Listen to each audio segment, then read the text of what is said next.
Many of the photos included full names, programs, hometowns, and the recruiters' names for U.S. Navy recruits. Chinese spies getting the names of our military men and women. Almost always they seem to go along with me because they know I'm working hard. I have a nice high IQ. They like that, you know. We like high IQ people. But look at this, 63%. Yeah. He beats all the other Republicans on the board here, and I was looking even back since Reagan. And get this, Donald Trump beats Ronald Reagan when it comes to the strongly approved 5 months. Spies arrested in America. Kash Patel saying 2 Chinese nationals now in custody. We've got the criminal complaint that has been filed against both of these people, Yuan Chen and Liren Lai, and they both apparently were a part of the Chinese MSS, which is a top secret security entity that is over in China. But here's what Kash said. 2 Chinese nationals were caught spying on our Navy and trying to recruit American service members for the CCP's intel service. Our FBI won't stand for it. We tracked them, we stopped them, and we're not done yet. Espionage on U.S. soil will be met with full force. Nice to see the FBI working on this rather than parents who protest at school board meetings, but it's because we got a new president. Now, this was one of the dudes who got nailed. Chinese national Yuan Chen, second from the left, is accused of acting as an agent of the Chinese government. And here he is standing on the USS Abraham Lincoln in January 2025. Isn't that something? Chinese spies standing on the USS Abraham Lincoln, and they got charged with crimes. And here is what one of the criminal complaints looks like. Filed against 2 Chinese spies. Northern District of California, which I think may be moving to Oregon, said that for quite some time, from May 2021 all the way until April 2025, these 2 charged with 1 count, acting as an agent of a foreign government without notice to the Attorney General. Busted. Jacqueline Enger, FBI special agent, is the person drafting this, and here's what she writes. Now, I submit this affidavit in support of criminal charges against these 2 Chinese agents, Yuan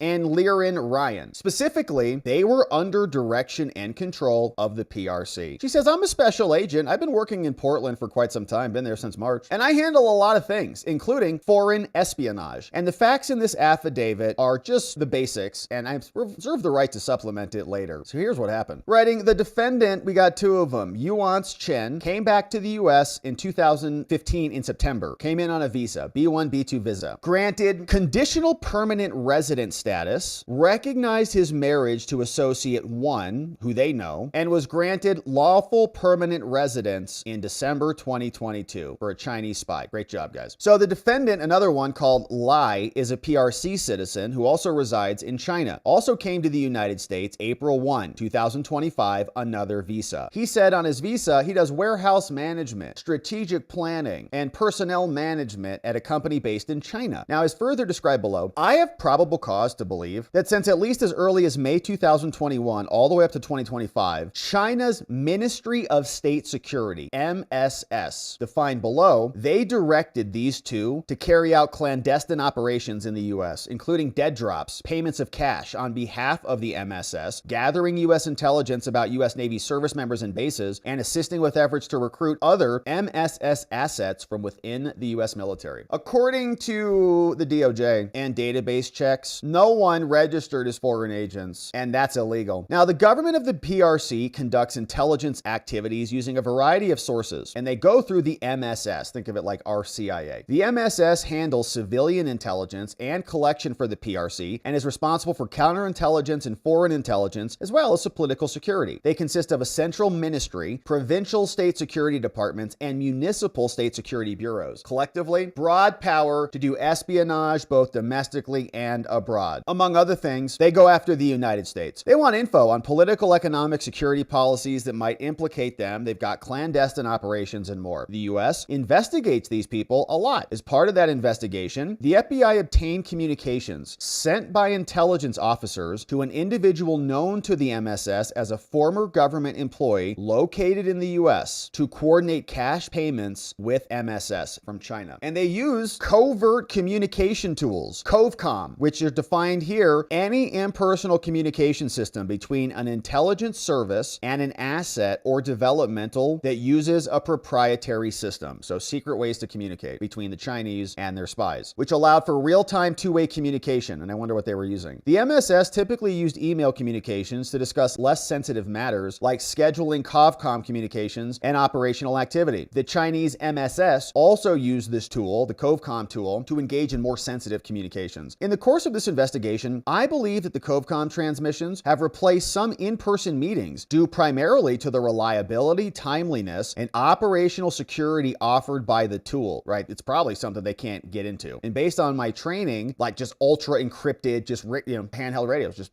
talk to each other. Further, based on my training and experience, intelligence officers based in China did not travel to the United States due to operational risks. They relied on a network of co-optees who could easily travel to facilitate the operations. Now, in the course of the investigation, I have identified an individual whose identity is known to me, which is a co-optee of the MSS. I believe is an agent and high-level co-optee of the Chinese CIA. Since as early as in or about June 2015 all the way up to 2023, this person has carried out various operations inside the United States. They've traveled, they've delivered payments, they've tested and troubleshooted their COVCOM systems, an entire secretive communication network, retrieve information, enlist other individuals. I believe that this co-optee is controlled by MSS officers, and so they know who this person is. Now, for example, on February 15th, the MSS emailed individual 1 saying someone's going to travel to the United States to pay $30,000. Sent a bunch of emails, met at the airport, FBI surveillance observed he was met by a person in San Francisco, and they briefly met. Now, person number 1's bank account shows that person number 1 got $30,000 in a wire transfer coming in, and I believe that was going to be passed off to this co-optee. And so we did. We reviewed the co-optee. Contact information is in Toledo, Ohio. An individual whose true name is known to me, I believe to be an MSS officer based on her applications, gave me the same info. Now, through legal process, I also got her contact list. 11 contact entries included 2 Chinese characters that were translated by FBI linguists to mean Ministry of State Security.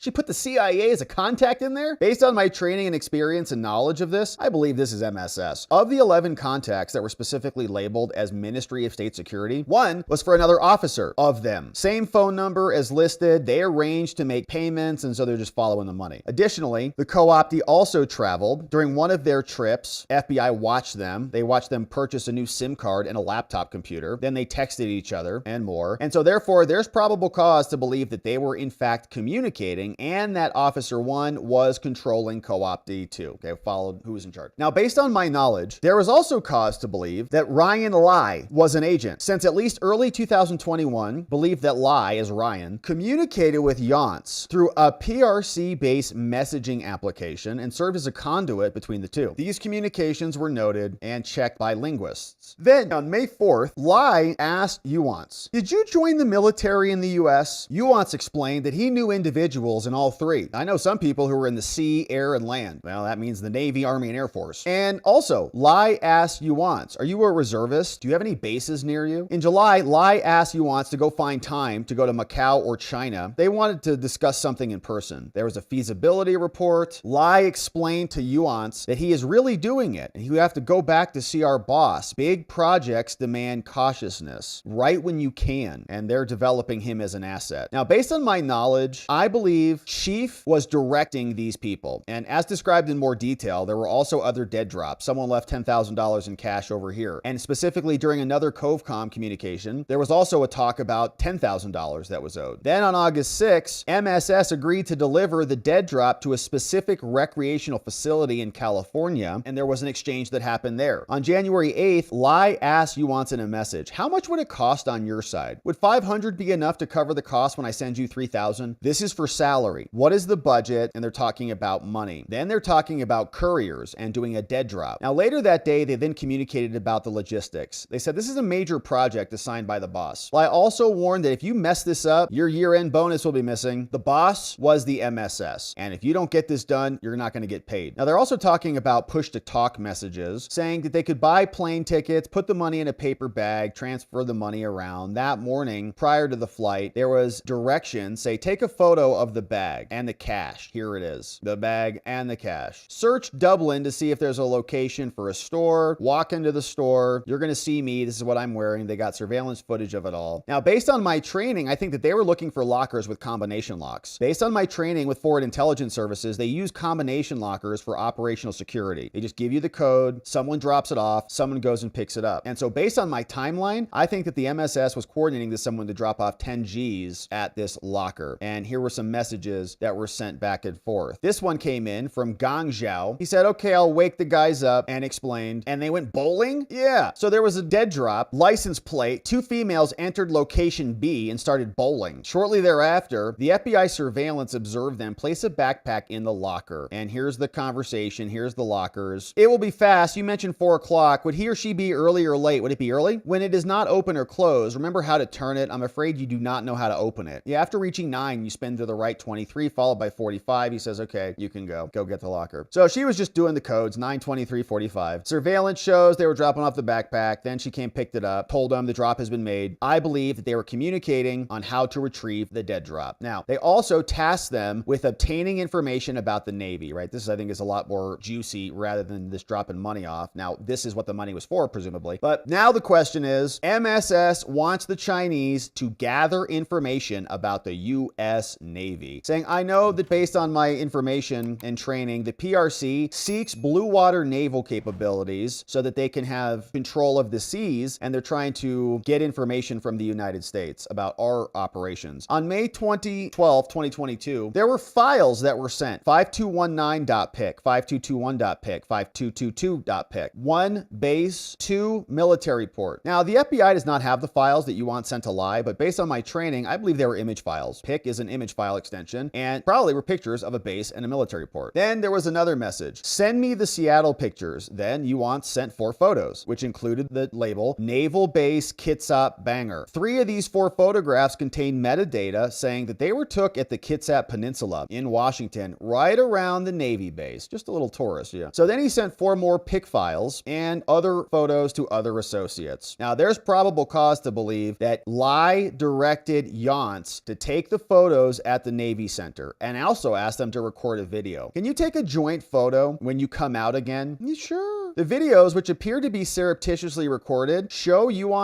and a Navy recruiter walking to the NRS Alhambra discussing the benefits of joining the Navy in Chinese and English, right? So this guy's going to meet with the Navy recruiter, just recording the whole experience. On or around July 11th, then Associate 1 sent Yuan these videos. And Lai asked Yuan, he said, where is this? He said, their office, the military. Lai said, you were able to get that? You were recording in his office? He's like, yeah, pretty cool. Responds that you guys wanted him to get a group pictures, but photos are not allowed, so the photos were taken in secret. Now, then Lai traveled to the United States, and they began communicating with Paul, another intelligence officer from China. On or about April 10, 2023, Lai alerted Yance that he had inadvertently left a cell phone inside a rideshare vehicle. Like, oh crap, the Chinese data's on there. Lai explained that he was asking someone to call to bring it back. Did it go through? Yance then told Lai that he was divulging state secrets, whatever that means. Later than 1 hour later, Lai notified Yuan, I got the cell phone back. So he said state secrets means, yeah, that the cell phone was connected to a foreign government. Don't want to leave that behind. Approximately 1 week later, Yuan and an individual using the name of Paul also started to talk by cell phone. Paul referenced the true surname of Lai rather than Ryan, confirming that Yuan was communicating with Lai given the recent exchange. I believe that they were transporting these materials for each other. Now, on or about May 3rd, Associate 1 sent Yuan 7 photographs. Again, inside the base NRS Alhambra with names and photos of enlisted U.S. Navy recruits along with other documents. Many of the photos included full names, programs, hometowns, and the recruiters' names for U.S. Navy recruits. Chinese spies getting the names of our military men and women. What are they going to do with those things? Our government should be so mad and freaked about this stuff. I mean, it's our military men and women that might have their whole names gobbled up by the Chinese. A majority of the recruits depicted in the photographs listed their hometown as China. So are they in the military? Associate 1 also took 2 additional photographs that appear to be taken inside the base. The metadata reveals it was there. On or around May 4th, Paul asked Yance if he could go shooting. Go shooting was code for communicating using online video game platforms. Less than an hour later, they went into a Chinese email service provider, transferred 9 videos, 9 images and more, sending them back and forth, and then talked about recruiting other people too. They said, could you recruit 2 other sources? One person was called Pig Boy, one else was called Gangzhou Boy, said you could get potential bonuses if you could get them in our gang. For example, in reference to the individual identified as Pig Boy, Joe wrote Yuan, he says, about the numbers, we need to take one step at a time. We can't promise these prices right at the beginning. So 10 to 15,000. The leaders feel if they're quite good, they get more money, and we don't want to be exposed. And then, man, they start giving info about an employee. Navy employee 1 was an employee of the Navy, and that Yuan has been spotting and assessing Navy employee 1 to determine if they could recruit this dude. Okay, so one of our military Navy servicemen, it looks like, targeted by the Chinese. Yuan then sent Lai the name of the employee, said, I found out his mother is Chinese. His father and mother did not get along, and the mother was given custody when he was 8. That's why he uses his mother's last name. On or about October 2022, Lai sent Yuan a message stating home address. He's in San Diego, matched his home address. Crazy. In early March, Yuan, using the alias called Chingy Chan, posted publicly on a social media page. He said the Chingy Chan social media account is associated with a phone number, and here's the messages from Yuan. You don't have to go on the ship. Question? I have to. How often do you have to go? Every day. Navy employee 1. I thought logistic people do not have to go out to sea. From then, January 2025 till January 5th, Yuan and associate 1 traveled to San Diego. They met with Navy employee 1. Then they took several photographs. One photograph depicted below is an escort badge, which says, shall not perish, on the USS Abraham Lincoln, now being boarded by Chinese spies. The other photographs include combinations of Yuan's associate 1 and others, all taking photographs. What a nice trip, going on and standing on beautiful military equipment, taking pictures of everything. On or about January 5th, a contact card with another phone number of the Navy employee was found in the cell phone, and someone even reacted to the photo. Nice trip. Yeah, nice trip. Now, in the recording of another video, Yuan sought advice about the Navy from an unidentified male who worked in logistics for the Navy and was stationed in San Diego. Looks like 2 men sitting in a restaurant talking about this stuff. This spy is just pumping people for info. Then end up sending Paul from the MSS 8 messages and more videos, communicated about the meetings, talked about Gangzhou Boy and Paul, and based on the foregoing, it looks like they were trying to establish the Chinese CIA, the MSS, a relationship with Navy employee number 1. And they even met the PRC. Then they traveled to the PRC with their kids, Yuan's. Now, during the 2 months trip, they communicated regularly with Paul, sent all these messages, and continued to communicate about the upcoming meetings with more leaders, more back and forth from Paul to Yuan's. You call the shots. Anyway, today, we won't talk about work as your wife is here, mainly to mend the relationship with your wife. She must be mad. Also, do we talk to her about salary today? How much should we say? He says, well, just be truthful. Actually, if she doesn't have questions, better not talk, LOL. I am worried she thinks you are working for us for free again, LOL. If she thinks that, it's not helpful when we contact you in a time of need. You solve this problem. We don't mind, emoji melting into a smile. Our biggest worry is it's inconvenient to contact you. Did you bring money with you? LOL. I told her I have money today, but to give it to her. Okay, see you in a bit. He says, Chief Surname was suddenly called out to a meeting in the next morning. She said we should leave it to hand to your wife in person. So just pay off your wife and we'll call it. Now, I believe based on my training that they were working together. Other meetings were arranged and they traveled to the United States. And so based on all of this, Jacqueline Enger tracked these Chinese spies and says they acted in the United States at the behest of a foreign government. They were from the MSS under their direction and control, and they are now arrested and charged with crimes courtesy of the new FBI, which is actually doing its job. Not worried about peaceful protesters on January 6th, worried about people who are pro-life advocates or parents who were showing up to protest their school board meetings. Now they're focusing on Chinese spies, and we're happy to hear about that. Now, Trump is explaining why they're doing so well. It's because high IQs. Now we can find these Chinese spies who are embedded in our government. Christopher Wray and the other morons at the FBI couldn't rub 2 bricks together. And now Trump says we've got big brains in our heads. What about him?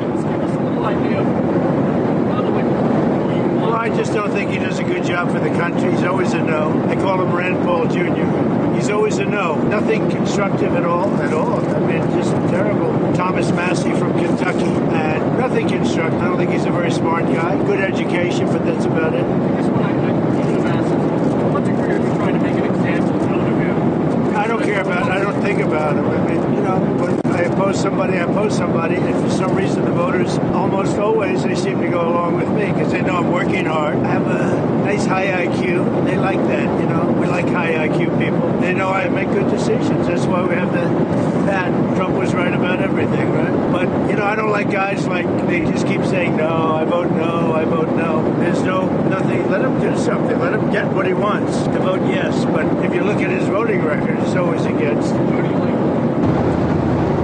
He's going to have an opponent. He's going to have a big opponent, a good opponent, who's going to win. A poll just came out, and it showed anybody I endorse against Massey loses by 25 points. So he's going to be history, I think.